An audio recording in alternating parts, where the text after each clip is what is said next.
एका सुंदरशा जंगलात हरणं, हत्ती, कोल्हे, माकडं, ससे आणि बरेचसे प्राणी राहत होते.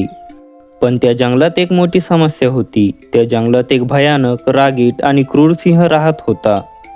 तो रोज गरजेपेक्षा जास्त शिकार करत होता. मी जंगलाचा राजा आहे. मला रोज ताजं मांस हवं. सर्व प्राणी घाबरले होते. रोज कोणाचं तरी आयुष्य जात होतं. असं चालणार नाही. काहीतरी मार्ग काढावा लागेल. आपण सगळे मिळून सिंहाशी बोलूया. ते सर्व प्राणी सिंहाकडे गेले. महाराज, रोज एकच प्राणी तुमच्याकडे येईल, पण तुम्ही जंगल शांत ठेवा.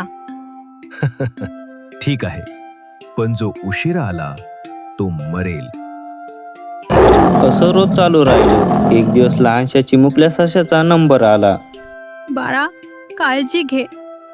आई, काळजी करू नको. माझ्याकडे एक योजना आहे. ससा सिंहाकडे विचार करत चालला होता. तेवढ्या सशाला एक भन्नाट कल्पना सुचली.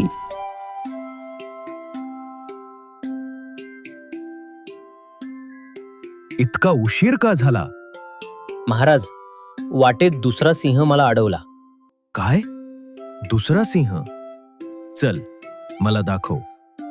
ससा सिंहाला जंगलातील एका खोल विहिरीकडे घेऊन गेला. महाराज, तो सिंह इथेच राहतो. विहिरीमध्ये सिंहाला स्वतःचं प्रतिबिंब दिसलं. हा माझा शत्रू. हो महाराज, हाच तो. रागाच्या भरात सिंह विहिरीत उडी मारतो. त्यानंतर सिंह कधीच बाहेर आला नाही आणि जंगलातील प्राण्यांचा प्रश्न सुटला. सगळे आनंदी होऊन नाचू लागतात.